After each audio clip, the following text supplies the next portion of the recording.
qui est Abélard et qui est Héloïse? Alors, ils ont existé. Moi, je pensais que c'était peut-être pas des vrais gens. Et en fait, c'est pas comme Tristan et Iseult. Ils ont existé. Leur histoire est mythique, par contre. Et Abélard, en fait, ils sont tous les deux de la période du XIIe siècle. Abélard est en fait né en 1079.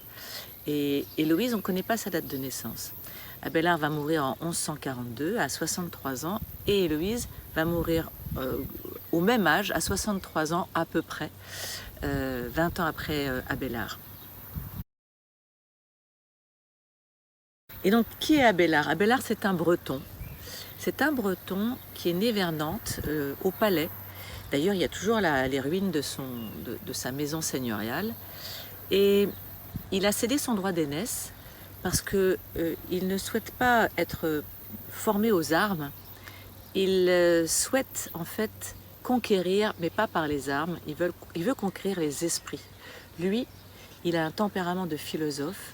C'est quelqu'un qui a passé toute son énergie à s'intéresser, à acquérir des connaissances et à avoir des débats, des joutes oratoires avec des maîtres. Et il va progressivement se rapprocher de Paris et conquérir les chaires parisiennes. Qu'est-ce qui se passe à Paris? Il se passe que c'est un concentré d'écoles cathédrales. Les écoles cathédrales, c'est les endroits où se délivrent les enseignements hérités de l'Antiquité, le latin, la grammaire, l'étude de la page sacrée, c'est-à-dire de textes bibliques, l'astrologie, l'astronomie, pardon, bien sûr, quoique peut-être c'était aussi l'astrologie. Il y avait également la musique, il y avait la poésie, et différentes matières. Et les écoles cathédrales, en fait, c'était des chanoines qui enseignaient. Donc, on peut dire qu'Abélard était un chanoine. Et il y avait, sur l'île de la Cité à Paris, il y avait l'école de Notre-Dame, qui était à l'époque une église romane. Et il y avait des maisons de chanoines. Et il y avait des étudiants de l'Europe entière qui venaient assister à des leçons de différents maîtres. Et Abélard était le maître incontesté, était devenu le maître incontesté de Paris, mais aussi il était considéré comme le philosophe le plus éminent d'Europe. Il était, on l'appelait le nouvel Aristote. Il y avait des étudiants qui venaient d'Angleterre, de Germanie, d'Italie, de pays plus lointains, d'Espagne, de tous les coins de France pour écouter les leçons. Et Abélard a acquis une réputation très importante. Qu'est-ce qu'il disait Abélard? Abélard, notamment, sa spécificité, c'est qu'il voulait conquérir l'esprit, mais par la raison. Il voulait délivrer un enseignement qui permette, qui aide à adhérer au message christique par la logique, par la raison. C'était tout à fait particulier. Et il est le père de la scolastique et de la théologie. C'est lui qui a inventé ce mot, donc l'étude de Dieu, du divin. Et évidemment, il va avoir des adversaires notamment redoutables. Je pense à Bernard de Clairvaux qui a fondé l'ordre des Cisterciens, à peu près à la même époque. Et Bernard de Clairvaux, lui, il est vraiment, c'est quelqu'un qui est très fervent, très ardent, et pour qui il est question, au contraire, d'adhérer au message christique seulement par la foi. Donc on a la figure d'Abélard, la ratio, la raison, et Bernard de Clairvaux, la foi, le mystère. Et voilà, je pose ça parce que ça va avoir une importance dans la vie d'Abélard qui va avoir un opposant qui va vraiment être très virulent et qui va probablement être à l'origine de 2 condamnations d'Abélard dans des conciles de Soissons et concile de Sens, où Abélard va devoir brûler ses écrits, parce qu'il est... Et même Bernard de Clairvaux, à la fin, au concile de Sens, va demander l'excommunication d'Abélard. Mais Abélard, c'est un chrétien. Héloïse, d'ailleurs, dont je vais parler, est aussi sont des intellectuels chrétiens. Et ça sera une grande blessure pour Abélard.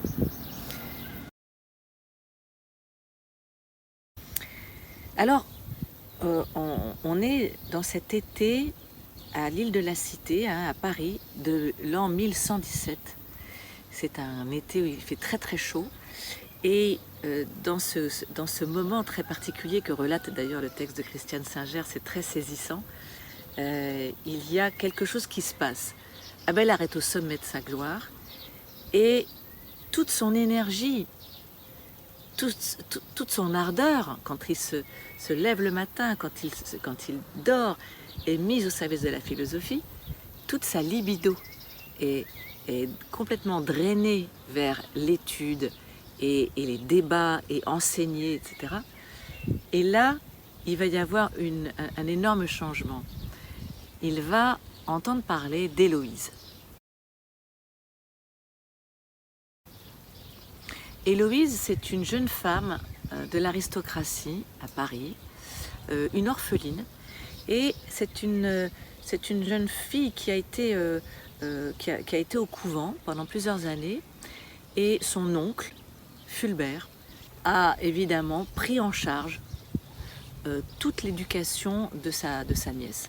Et il va former Héloïse sur les grands enseignements que l'on transmet à l'époque. Il est lui-même chanoine à l'école cathédrale de Notre-Dame et il va conduire l'esprit d'Héloïse pour en faire une étoile de la connaissance. Et dans le, j'allais dire pour Fulbert, c'est vraiment réaliser un grand œuvre. C'est l'œuvre de créer, depuis voilà, la condition féminine de l'époque, une étoile de la chrétienté. Elle sera vraisemblablement une moniale ou une abbesse, peut-être un jour, mais c'est grâce à ses connaissances et elle sera entièrement dédiée à la connaissance. Et en cet été de 1117, Abélard va ourdir le fait de rencontrer cette jeune femme de plus près. Et il s'y prend d'une façon vraiment extraordinaire, c'est vraiment un conquérant. Il se rapproche de Fulbert, qui est donc enseignant également à l'école cathédrale, et il va demander à être logé plus près de l'endroit où il enseigne. Et Fulbert, qui a une maison chanoinesse conséquente, va être tellement honoré que le plus grand philosophe lui demande de loger et il lui demande si Abélard pourrait pas donner des leçons, quelques leçons particulières à sa nièce qui est très brillante. Et Abélard consent. Et évidemment, les leçons vont devenir un endroit extraordinaire parce qu'il va y avoir deux intellectuels, une écolière qui est de haut niveau, qui est stimulante, et Abélard qui est brillant, merveilleusement nourrissant. Et ces deux êtres vont être, ne vont pas pouvoir rester sur... voilà, il va y avoir un amour qui va naître. Et probablement, on le comprendra après dans les correspondances, combien il y a une résonance entre leurs références intellectuelles sur les pères de l'Église, sur l'Antiquité, les auteurs de l'Antiquité, les philosophes, et puis la poésie, quand Abélard va se mettre à écrire des chants pour Héloïse, des chants d'amour, et comment voilà, cette jeune femme va découvrir tout un chant d'amour qui va être un chant CHAMP et CHAMT, c'est-à-dire tout son être va être convoqué. le corps, le cœur, l'intellect, et ça va être le grand foisonnement. Pendant des mois, ils vont avoir une relation secrète, et ça va être voilà, quelque chose qui commence à se savoir dans le monde estudiantin, parce que voilà, Abélard s'amuse, hein, c'est vraiment quelqu'un qui est espiègle et puis qui joue avec le feu. Il s'amuse dans ses leçons de philosophie à prendre des exemples en parlant de son amie Héloïse. Et donc bientôt les étudiants vont savoir ça, et ils vont fredonner des chansons qu'Abélard a composées. Et évidemment, c'est Fulbert qui va rester aveugle, tellement il est ébloui de pouvoir côtoyer le maître Abélard. Et finalement, il va être informé, Fulbert, et nuitamment, il va surprendre les amants. Et là, c'est un énorme choc. C'est un énorme choc. Maître Abélard est chassé, et Fulbert s'en veut terriblement d'avoir été...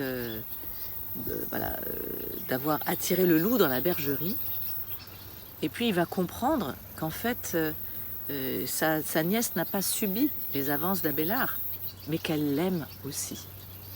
Et ça, c'est très bien décrit dans le texte de Christiane Singer. Ça, c'est absolument inimaginable pour Fulbert, qu'un homme et une femme puissent s'aimer et hors de sa conception. Un homme et une femme, on se reproduit à la limite, mais l'amour est une perturbation. L'amour est une perturbation de l'esprit, de l'intellect, une perturbation du corps, une perturbation du cœur. Et l'amour, mais non, il ne doit pas y avoir d'amour. Et quand il va comprendre que cette idylle est partagée, il va commencer à battre Héloïse. Et il va la rabaisser plus bas que terre, il la battra comme une servante. Et en fait, Héloïse va se retrouver enceinte.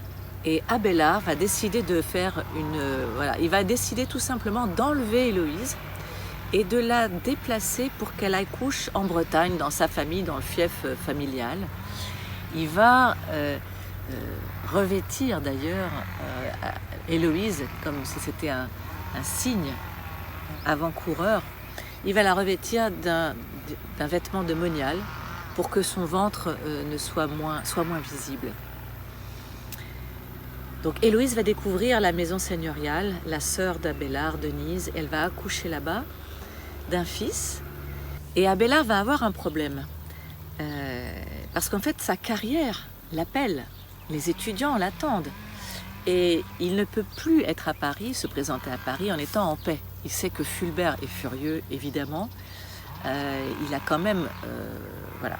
on n'enlève pas une femme de l'aristocratie pour la mettre dans une autre région. Mais cette espèce de grand philosophe se croit tout permis. Donc Fulbert ne peut pas accepter ça. Et il y a des pourparlers entre Abélard et Fulbert.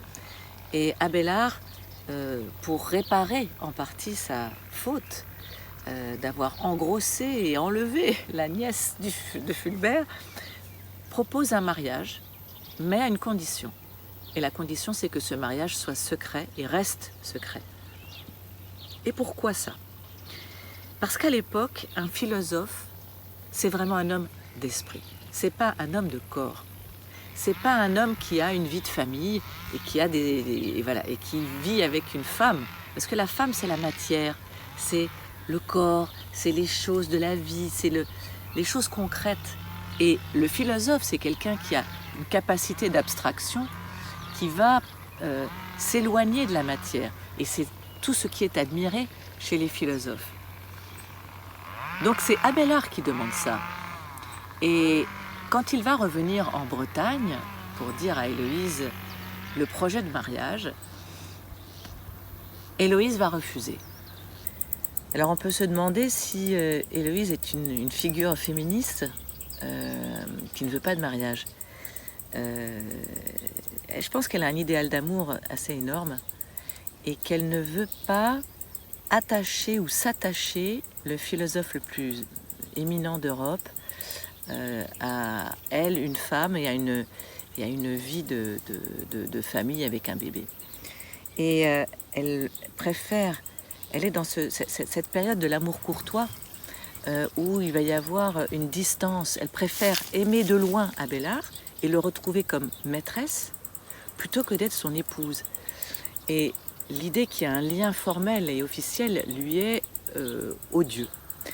Donc elle va refuser et comme elle n'est pas féministe encore tout à fait, elle va accepter, enfin elle va subir, voilà, Abélard lui impose le mariage. Pourquoi il impose le mariage? Parce que il a envie de pouvoir retourner de Bretagne à Paris pour suivre sa carrière. Et il sait que Fulbert est tellement en colère que cet homme furieux et serait capable de tout. Et donc ils vont se marier nuitamment, secrètement. La suite, ça va être que Fulbert va en fait se venger parce que il va d'une part dire que le mariage est... Voilà, le plus grand philosophe en fait est marié à sa nièce et Héloïse va protester violemment du contraire. Elle va dire que ce n'est pas vrai, elle n'est pas du tout mariée à Abélard. Et donc son Fulbert va commencer à la battre et la traiter comme moins que rien. Sa nièce adorée va être une moins que rien. Et donc finalement Abélard va faire enlever de nouveau Héloïse. Et là, ça va être, il va la mettre entre guillemets à l'abri au couvent d'Argenteuil, près de Paris. À l'abri, c'est-à-dire non pas pour qu'elle prenne le voile, mais voilà, pour qu'elle soit à l'abri des sévices de son oncle. Et Fulbert ne va pas pouvoir supporter ça et il va faire châtrer Abélard. Il va le faire émasculer par des châtreurs de porc. Ça va être un scandale dans le monde de l'école cathédrale de Notre-Dame, évidemment. Ça va remonter jusqu'au roi Louis VI. Abélard va trouver refuge à l'abbaye de Saint-Denis. Il demande à Héloïse de ne pas l'approcher. Héloïse prend le voile, devient moniale. Et il va se passer 10 ans de silence entre Héloïse et Abélard. À la demande d'Abélard, elle va devenir prieure du couvent d'Argenteuil. Lui, il va se réfugier à un moment donné en Champagne. Il va construire un petit oratoire de chaume, très modeste, pour se retirer, parce qu'il a encore des ennuis. Comme c'est un esprit phare, il ne peut pas s'empêcher de voir tout ce qui ne va pas chez les moines de Saint-Denis, donc il se fait haïr de partout, et il se réfugie dans la nature. Et cet oratoire, il va l'appeler le Paraclet, le vent consolateur. Et il va pouvoir en fait se reconstruire. Bientôt des étudiants vont revenir le voir. Il y aura une sorte de campus improvisé là-bas. Et puis il est appelé à être abbé en Bretagne. Héloïse est toujours à Argenteuil. Et au bout de 10 ans, les moniales d'Argenteuil sont chassées d'Argenteuil et Abélard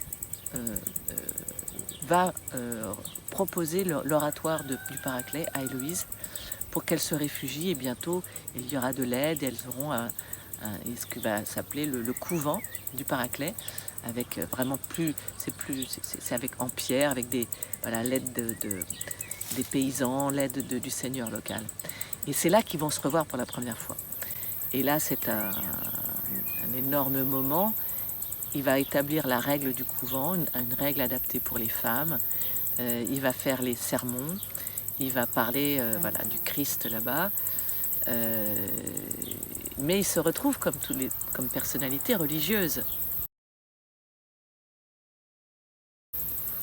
Et donc c'est après que cette fameuse lettre Historia calamitatum mearum, donc histoire de mes malheurs, arrive entre les mains d'Héloïse. Un texte qu'Abélard, une biographie d'Abélard sur le récit de ses malheurs et notamment les tentatives d'assassinat de ses moines, de ses propres moines en Bretagne, parce qu'évidemment il leur fait la leçon, les moines ont femmes et enfants, et il essaie d'apporter de la règle. Et ces Bretons de moines ne parlent même pas le français que lui parle. Donc il est complètement un ovni là-bas. Et il y a, voilà, il raconte les tentatives d'assassinat. Et Héloïse est mais stupéfaite. Et alors l'endroit qui va faire se cristalliser les choses et donner un grand tournant à leurs deux destins, c'est qu'en fait, elle découvre la façon dont Abélard parle de leur relation.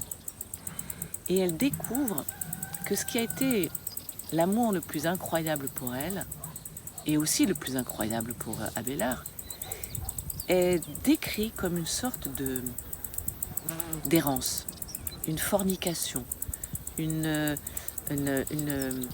piège que Dieu a tendu à Abélard, parce qu'Abélard était tellement gonflé d'orgueil de son succès, de sa propre lumière, que comme Lucifer, il est tombé aux enfers.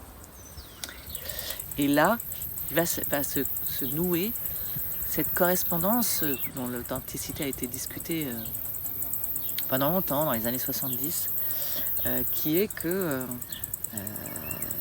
elle va révéler le scandale de son cœur. C'est-à-dire que, alors peut-être que c'est pas le mot à mot, mais dans une de ses lettres, elle dit « On vante ma chasteté, on ne voit pas mon hypocrisie. Il n'est pas jusqu'à l'oraison, donc la vénération, où je ne vois les scènes de nos fornications. » En fait, elle révèle qu'elle n'a jamais quitté ce terreau de la passion, cette emprise de l'éros, cette emprise des sentiments, le poignant des émotions, le poignant de l'empreinte corporelle de la passion.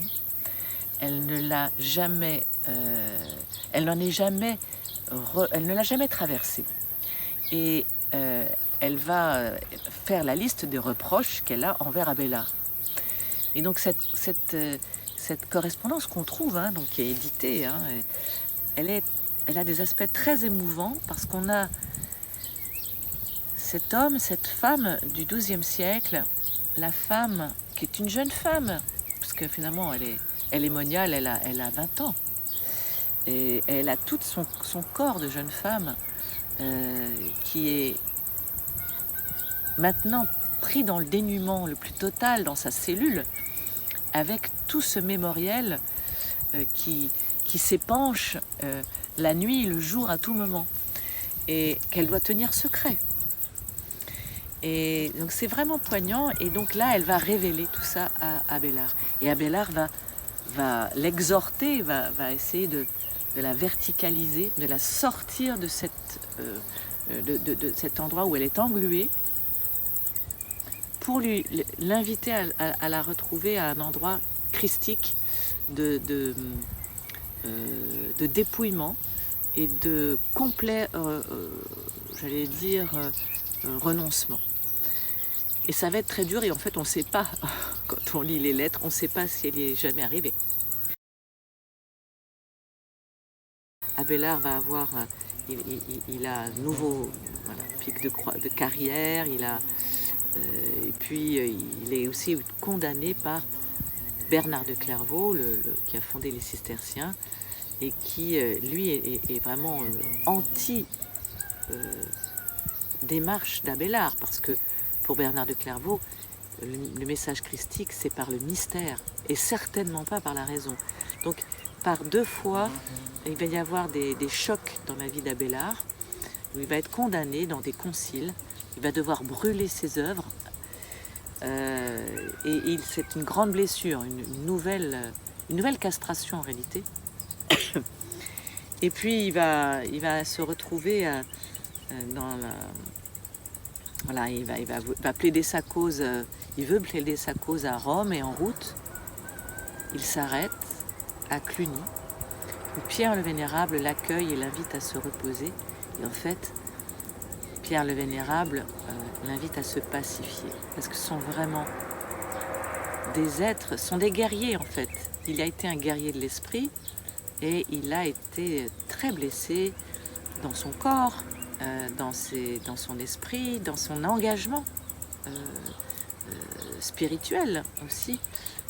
Et il va être apaisé par Pierre le Vénérable, qui va faire en sorte de le réconcilier avec Bernard de Clairvaux. C'est très beau ça, ce passage. Et puis, en fait, Abélard va encore vivre quelques mois et il va mourir. Et Héloïse va apprendre la mort d'Abélard. Elle a 20 ans de moins. Hein. Et il y a cette très belle scène. Pierre le Vénérable écrit une lettre admirable qu'on trouve sur Internet, c'est dingue, où il parle de non seulement de cet homme extraordinaire, mais aussi de la façon dont il a été engagé avec cette femme extraordinaire. Et donc, Pierre le Vénérable est vraiment la figure qui va pacifier à la fois Abélard, et les mots qu'il va écrire à Héloïse, c'est l'homme le plus puissant de la chrétienté, Pierre le Vénérable. Il règne sur plus de 1000 couvents, 1000 monastères clunisiens en Europe, et il prend le temps d'écrire une lettre, mais fabuleuse, qui vraiment va apporter un baume pour Héloïse, et va la pacifier. Et il va faire la démarche d'apporter le corps d'Abélard, la dépouille d'Abélard, des mois après. Donc Abélard est mort le 21 avril 1142, et le 26 novembre, quelque chose comme ça, de la même année, en fait, le corps d'Abélard va être ramené en Champagne, au couvent du Paraclet. Et il y a cette scène tellement belle que décrit Christiane Singer dans son roman, où elle va courir au-devant du charroi qui conduit Pierre le Vénérable lui-même et Abélard, dans des retrouvailles posthumes, mais aussi des retrouvailles ennoblies par la figure lumineuse de Pierre le Vénérable.